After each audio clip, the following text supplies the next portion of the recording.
My 23andMe says I'm at risk for age-related macular degeneration. What should I do to prevent it? This is JJ Virgin, 4-time New York Times bestselling author, celebrity nutrition expert, and fitness Hall of Famer. I've been on a lifelong quest for answers to the toughest health questions. And now I'm sharing what I found with you. Welcome to Ask the Health Expert. Julie from Facebook asks, my 23andMe says I'm at risk for age-related macular degeneration. What should I do for prevention?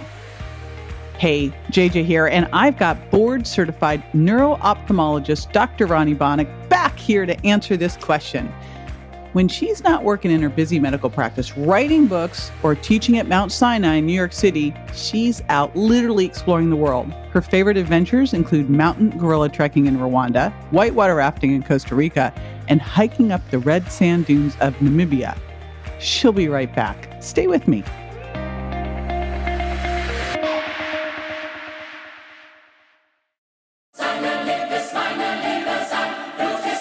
The road to the NBA Finals ends here, with star guard setting the tone. The Cavs eye another upset, while the Knicks carry the dreams of all of New York.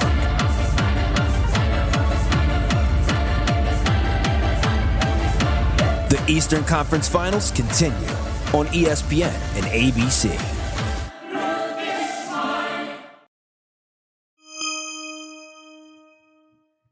I want to thank you for bringing this up because this is a very important eye health topic.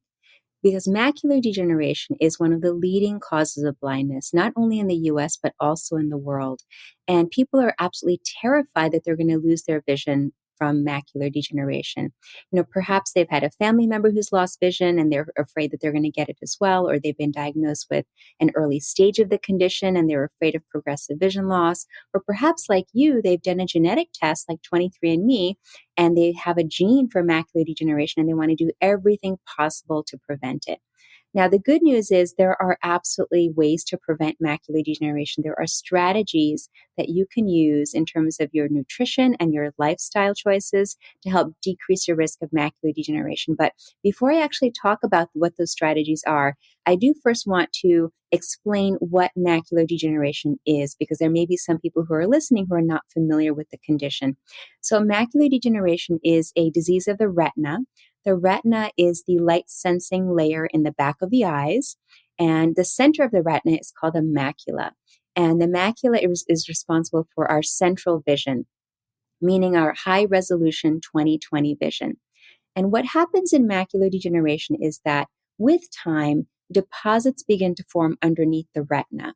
And these deposits are waste deposits. They are not normal, and they cause inflammation.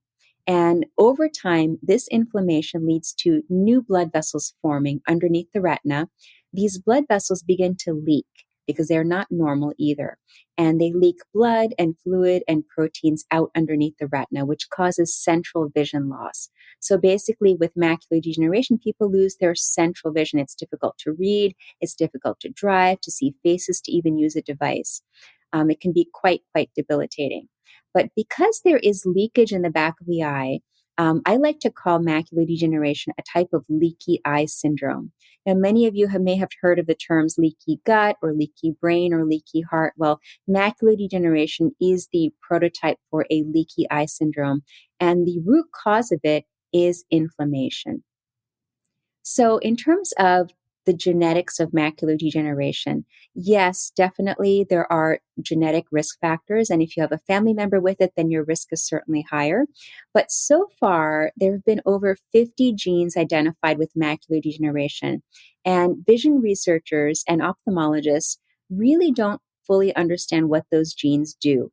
And the other thing that's important is not only do we not understand what those genes do, also, just having a gene does not necessarily mean that you're going to get the condition and lose vision.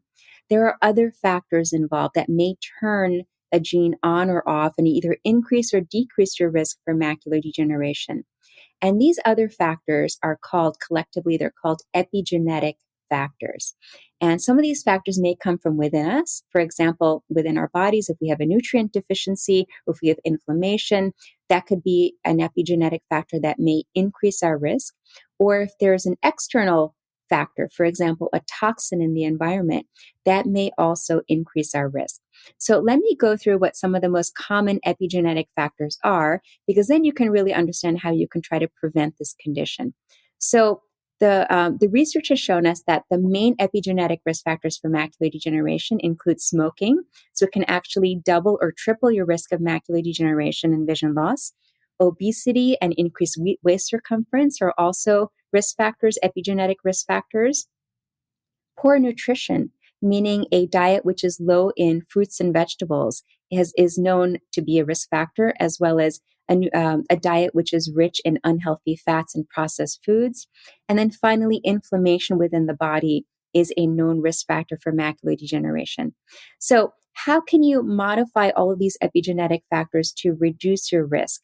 This is a really important question, because I'm a strong believer that macular degeneration is a preventable disease if you make the right nutrition and lifestyle choices. And, I felt so strongly about this that I decided to write a book about it. And so my new book, The Macular Degeneration Prevention Protocol, is coming out in the fall of 2020. And I'll go through what all of those strategies are in the book. But just to give you a synopsis of it, let me just explain what some of those strategies are now. So number one is to stop smoking. That's a very straightforward, simple strategy. Number two is to have a diet which is rich in antioxidants. Now, antioxidants include vitamins like vitamin C, E, A, as well as certain carotenoid pigments called lutein, zeaxanthin, and mesozeaxanthin. Now, I know these nutrients are sometimes hard to pronounce and hard to remember, but they are best found in green leafy vegetables, for example, spinach, kale, collard greens, romaine lettuce. They're also found in yellow and orange fruits and vegetables like orange peppers, corn. Even egg yolk is rich in lutein and zeaxanthin. So be sure to have some of these important foods in your diet for prevention of macular degeneration. The other thing is to avoid an inflammatory diet. So most Americans are on what's called the standard American diet, or the SAD diet, which is a diet which is rich in unhealthy fats, refined carbohydrates, and processed foods. So as opposed to doing a SAD or being on a SAD diet, I recommend what's called the MAD diet, the macular degeneration diet, which is, again, something that I talk about in my book. But replace out all of those SAD foods with more MAD foods. The other thing to do is to try to decrease your body's risk of inflammation. And one of the most important things you can do for this is to have regular exercise. So it's been shown that exercise 2 or 3 times a week can decrease your risk for macular degeneration. Also important includes stress management, healthy sleep habits, moderate caffeine intake, and detoxification is very important. I mentioned before that smoking is a toxin, but there are other toxins as well, which may increase your risk for macular degeneration. And then another toxin is light. So blue light in particular may be a toxin for the retina and cause damage to the retina. So it's important to protect against all of this. And I talk about all these strategies more in my book. So the cornerstone to prevention of macular degeneration is really having a healthy diet, so healthy nutrition, and also smart lifestyle choices to help decrease your risk. And they will allow you to have not only good vision and retain good eyesight, but also general health as well. This is JJ with Ask the Health Expert. I do this 5 times a week, so make sure you never miss a show by going to subscribetojj.com.